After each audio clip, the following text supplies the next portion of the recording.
Olá, eu sou Inácio Santos. Sejam bem-vindos ao Fator X, nosso canal sobre X-Men.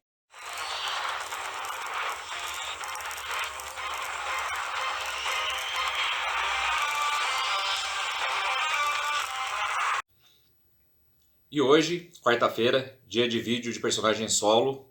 O personagem de hoje é o Forge, inclusive o personagem escolhido pelos nossos inscritos, tanto no nosso Instagram quanto na página facebook.com/fatorxmarvel.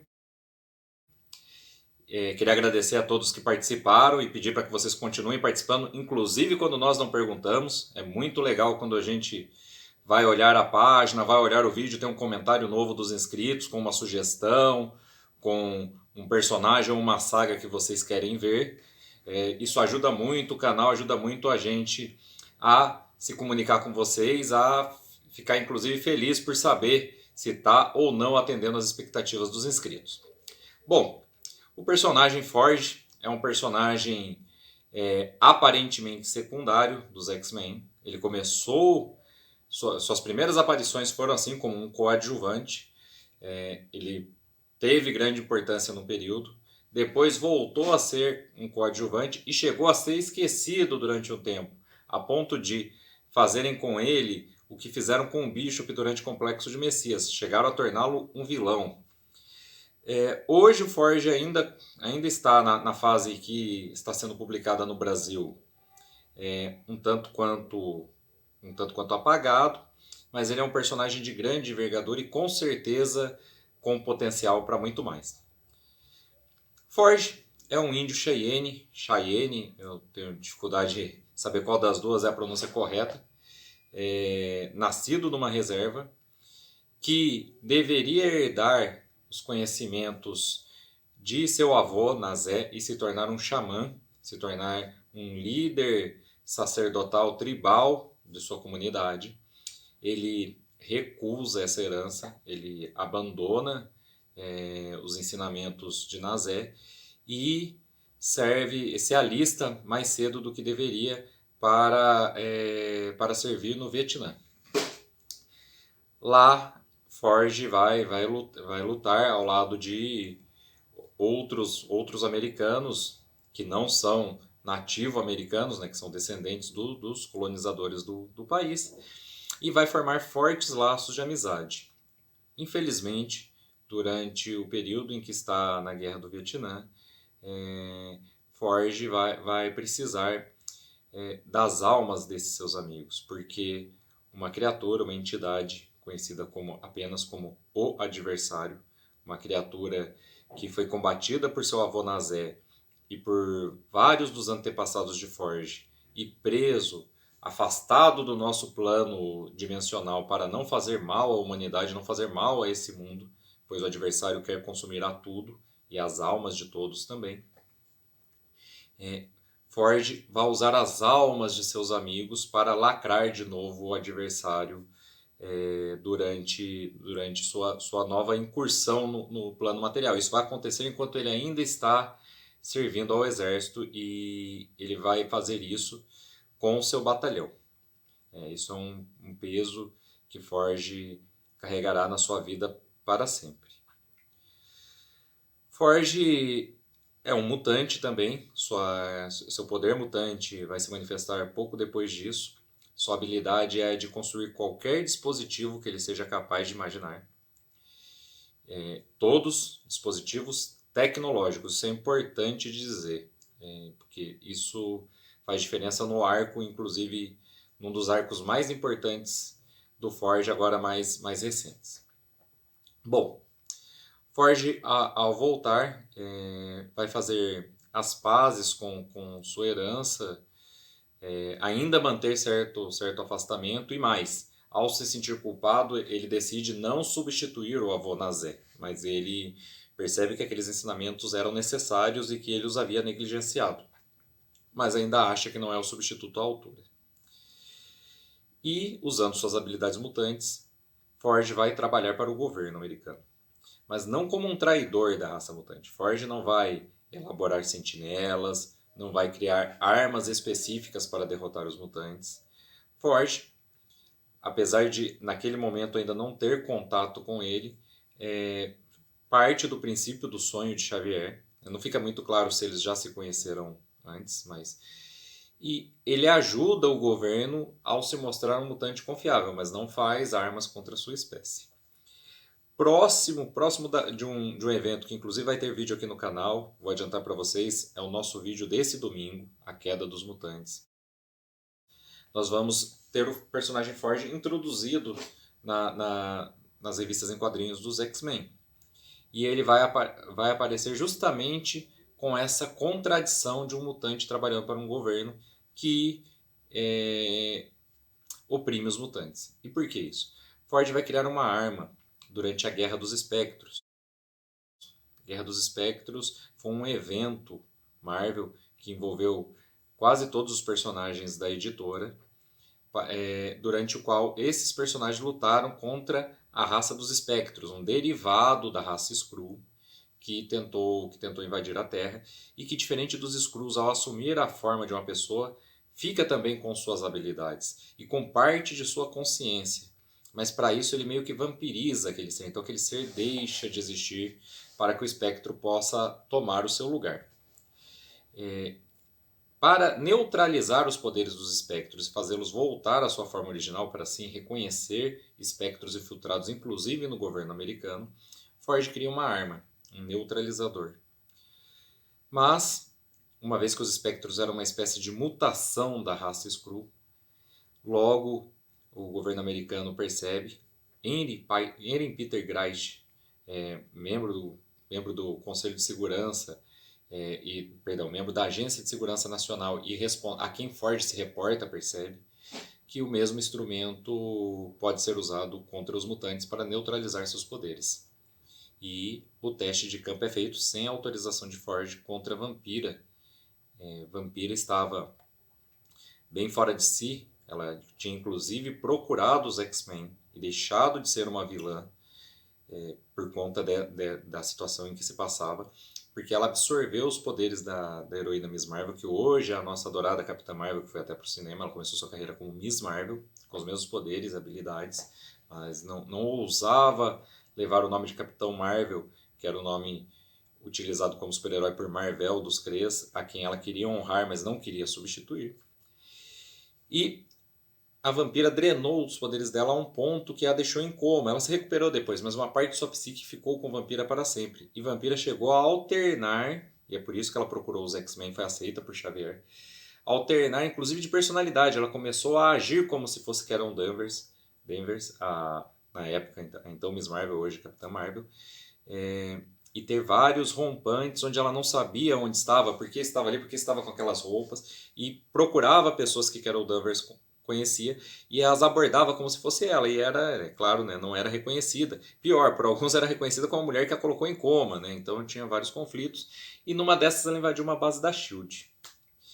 E na perseguição a ela, né, depois de ela ter invadido a base da SHIELD, feito certo estrago e fugido, na perseguição a ela, N. Peter Graich libera o uso da arma de Forge sem autorização de Forge. A arma deveria ser disparada contra a vampira, que supostamente estava fora de controle, mas Tempestade protege a amiga e perde seus poderes temporariamente. Nós falamos disso aqui no vídeo da Tempestade. Ela ficou um tempo bom sem poderes. E ela é socorrida por Forge. E é isso que vai introduzir de verdade o personagem, apesar dele ter tido pequenas aparições, aos X-Men. Forge vai cuidar de Tempestade, vai fazer o possível para que ela se recupere e vai ocultar durante algum tempo que ele é o criador daquela arma. E eles vão se apaixonar. Infelizmente, como em qualquer novela, inclusive, né, não só nas histórias em quadrinhos, quando os personagens estão prestes aí a ser felizes, é feita a revelação bombástica de que Forge é o criador da arma e eles acabam por se separar. Tempestade depois se arrepende de ter partido e deixado Forge, porque ela entendeu também que ele não tinha intenção de criar uma arma contra os mutantes e muito menos tinha consciência de que ela seria usada contra ela. E volta num momento muito importante, um momento em que Nazé está procurando o neto, porque o adversário escapou novamente. O adversário escapou novamente e vai ser livre no mundo, e Forge precisa deter o adversário.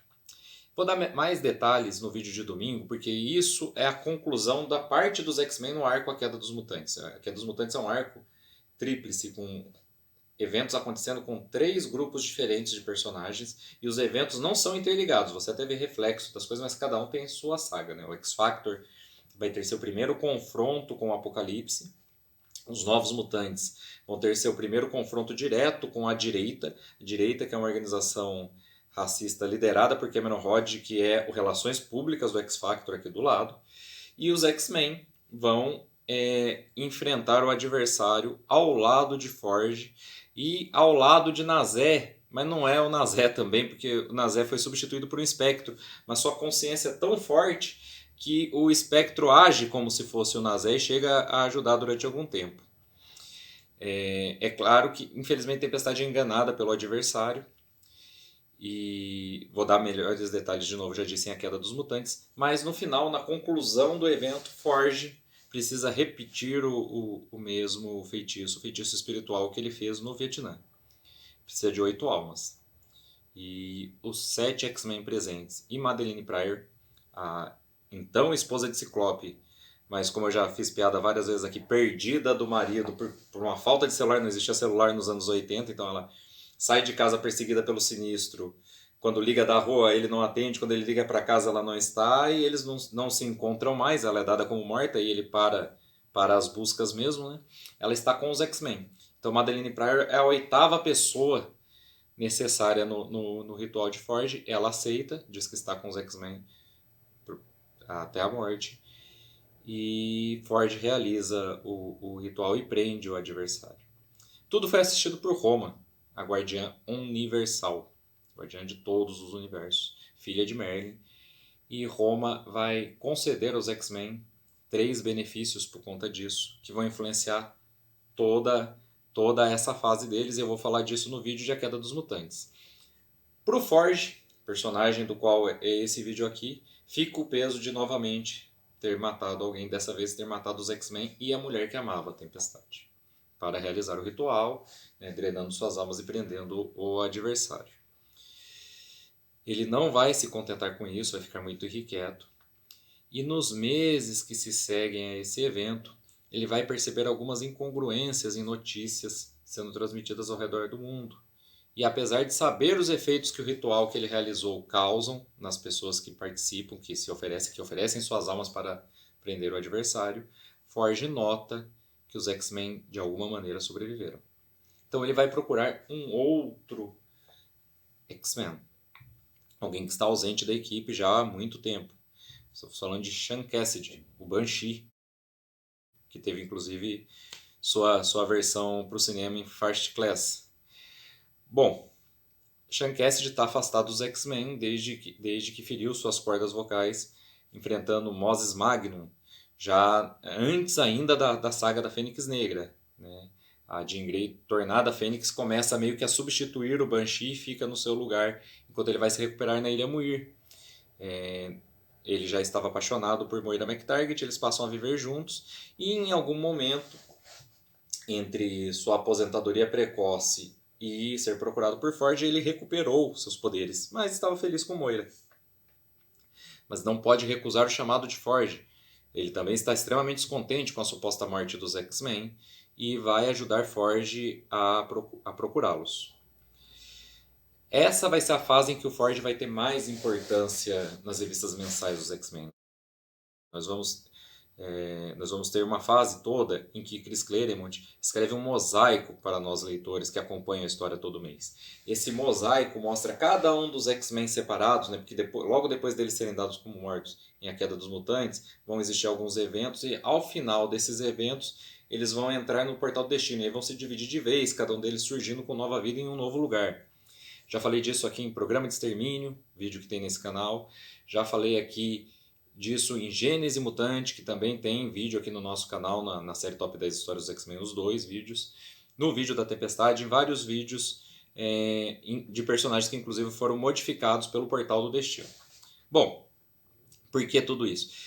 Ele começa a contar, o Chris Claremont começa a contar pra gente a história dos personagens, fazendo seu próprio caminho em suas novas vidas, e alguns que não atravessaram o Portal do Destino, como o Wolverine, formando sua própria equipe de X-Men e encontrando até alguém que atravessou o Portal do Destino, que é a Psylocke, ele a reconhece, apesar dela estar agora num corpo oriental.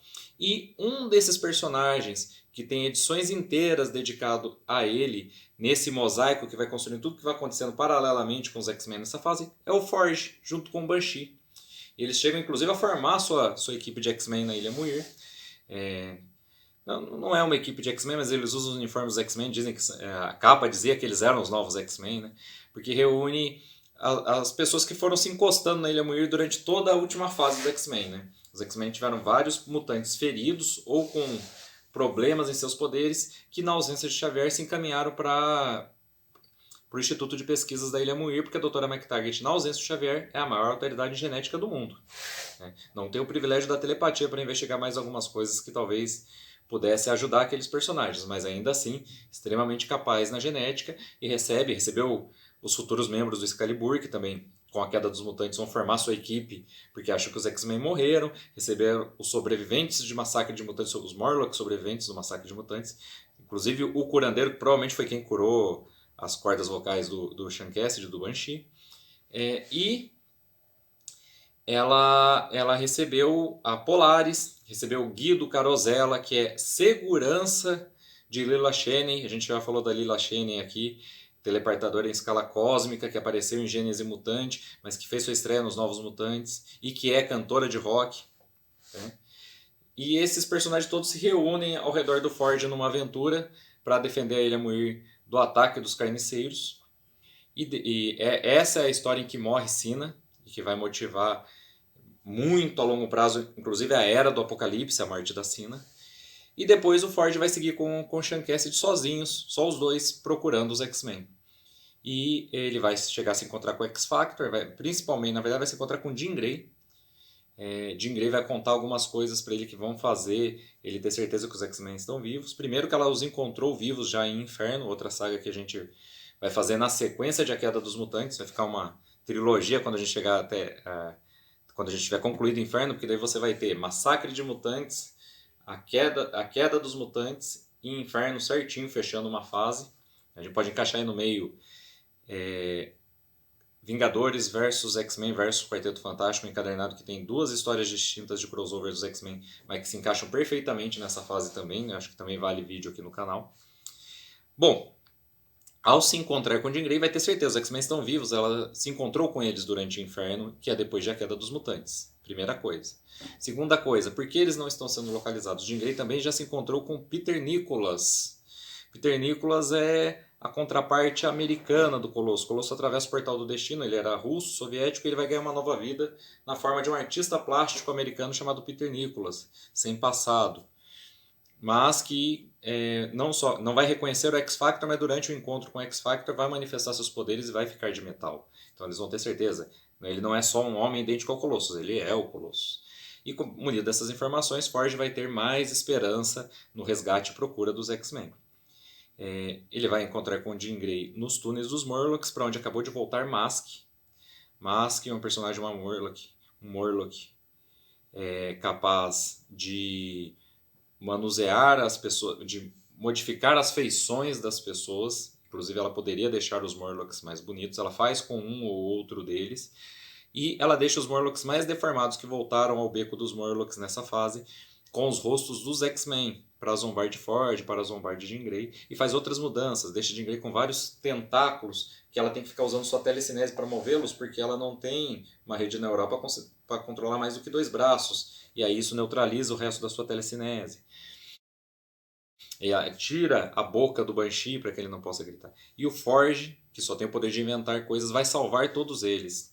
E vai terminar, eu acho emocionante, a última página, fazendo uma oração, vendo o rosto dos seus 8 amigos mortos no Vietnã, dizendo: dessa vez eu trouxe meu pessoal de volta para casa.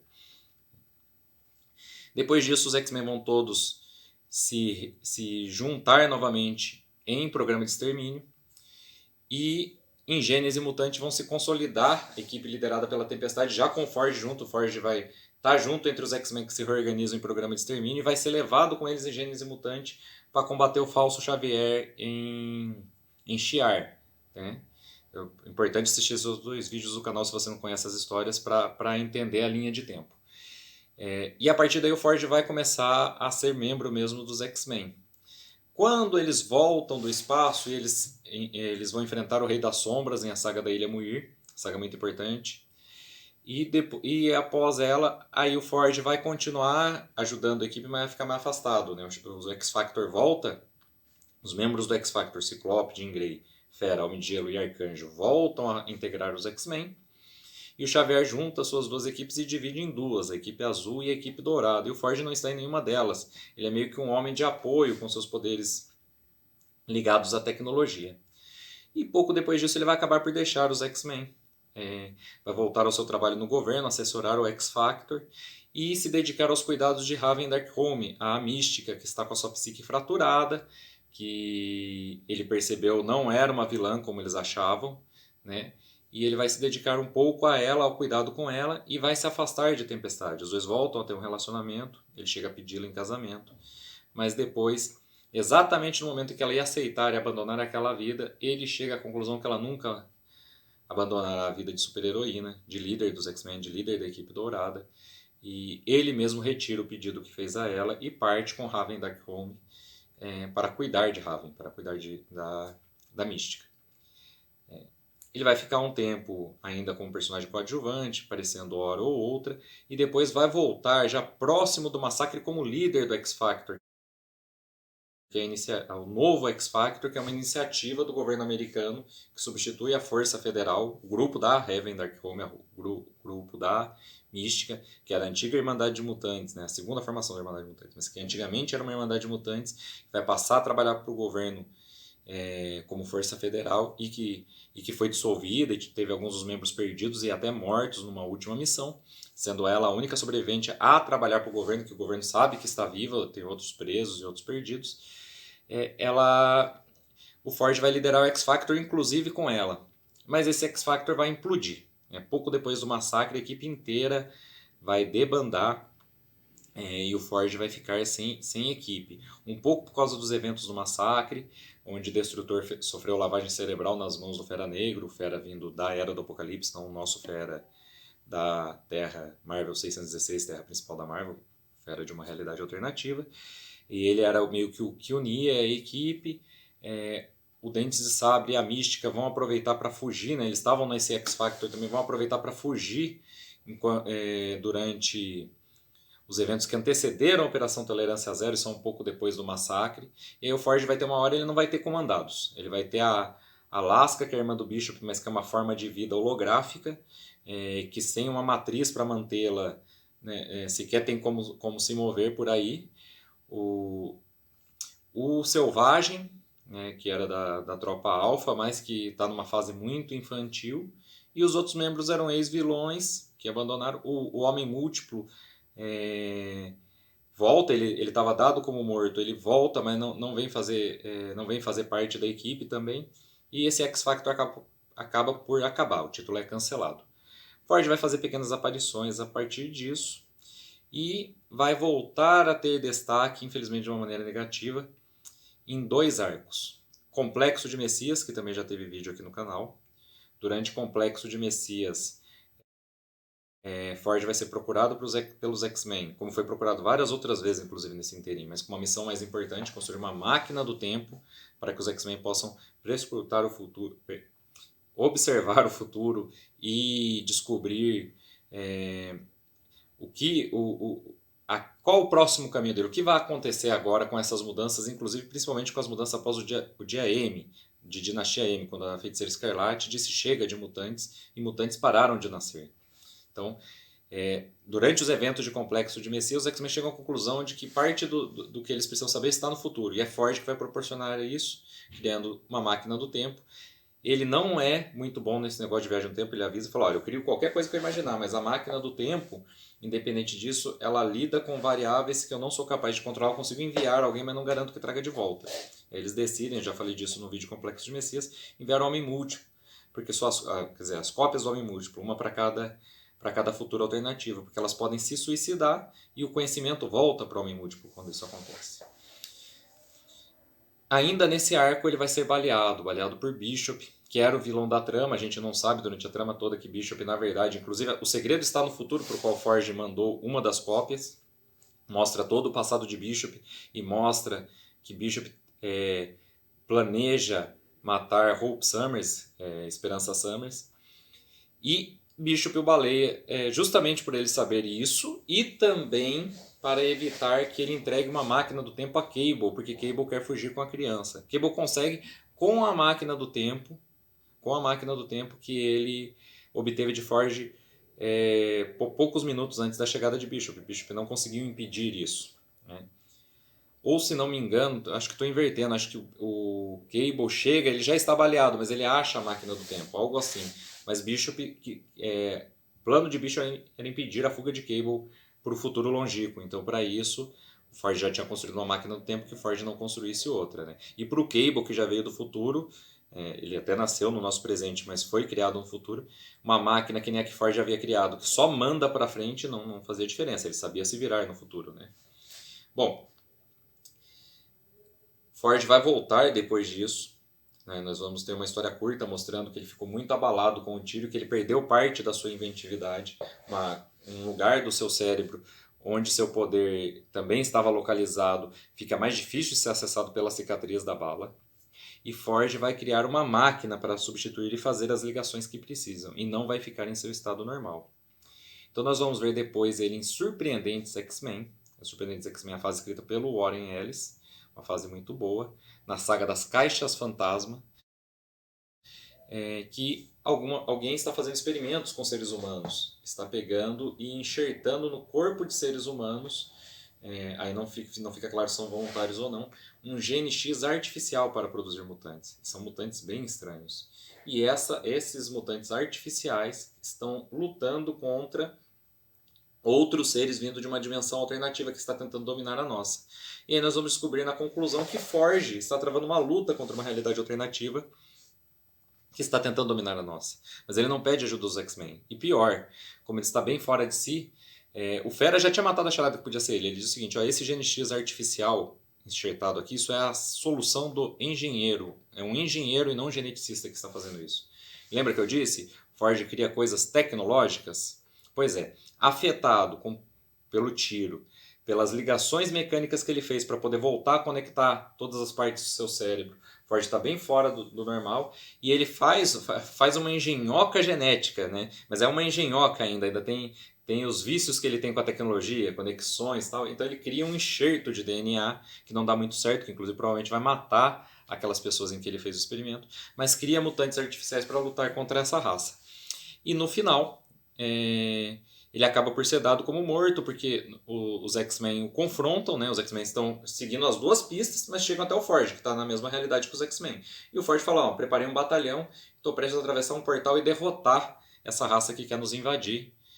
Vocês poderiam meio que ir comigo, só não, você foi longe demais, você não poderia ter feito isso com os seres humanos, você deveria ter pedido ajuda, e você também está planejando atacar essa raça, né? Que, claro, iniciou o confronto tudo, mas sem diálogo. E os X-Men acabam, apesar de questionando ele e de enfrentá-lo no debate, fazendo algo muito parecido, né? Eles têm contato com a espada e uma agente da espada, a líder da espada, na verdade, pega e fala assim, o portal está aberto agora? O Forge vai atravessar o portal com essa equipe de mutantes artificiais dele? Vai. Eu vou disparar agora o meu canhão daqui da órbita da Terra através do portal e causar muito dano a essa outra realidade para que eles saibam que não se mexe com a Terra 616. Ela não diz isso, tá, gente? 616.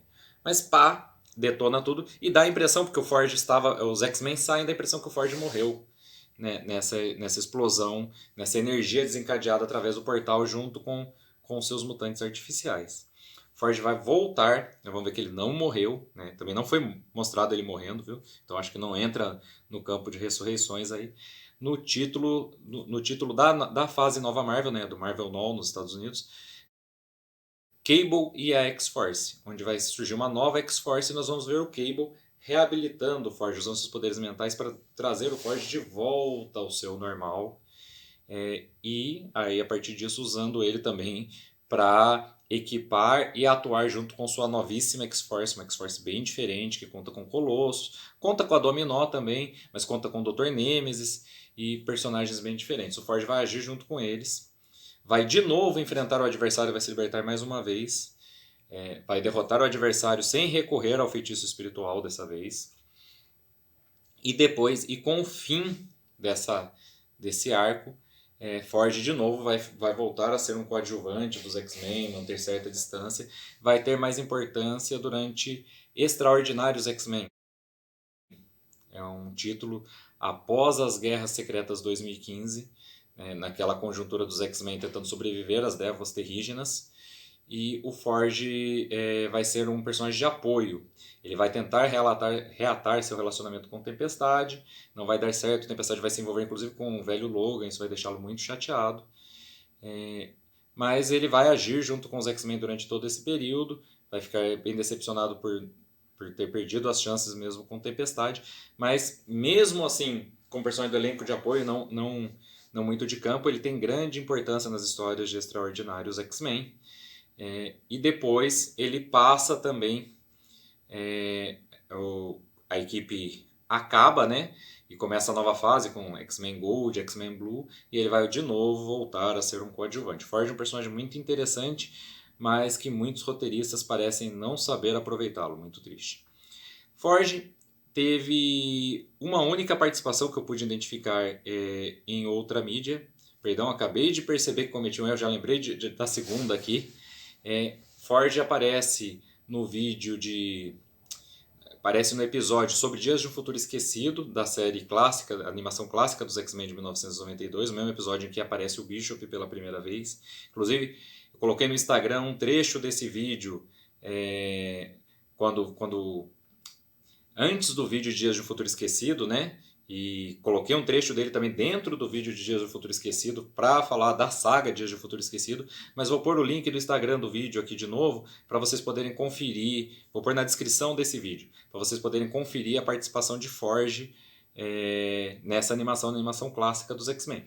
E lembrei agora, Forge participou também, Forge apareceu uma versão juvenil do Forge, apareceu em X-Men Evolution.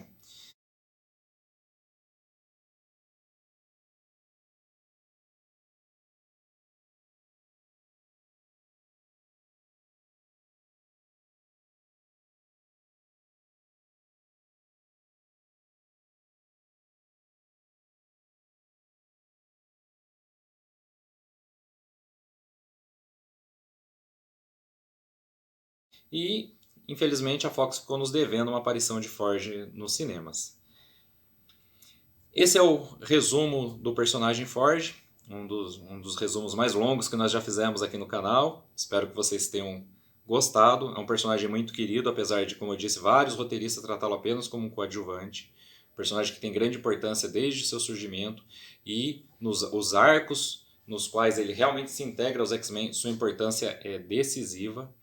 Forge, inclusive, um dos meus personagens favoritos da fase do Claremont, principalmente mais perto do final, perto de emendar com o que é a Gênese Mutante e os X-Men mais coloridos do final dos anos 90, né, da segunda metade dos anos 90. Agora um agradecimento especial, o nosso canal chegou a 170 inscritos essa semana, está só crescendo, e por isso agradeço muito a vocês que curtem, que compartilham os vídeos do nosso canal, dividem ele com seus amigos. Muito obrigado e até a próxima, pessoal.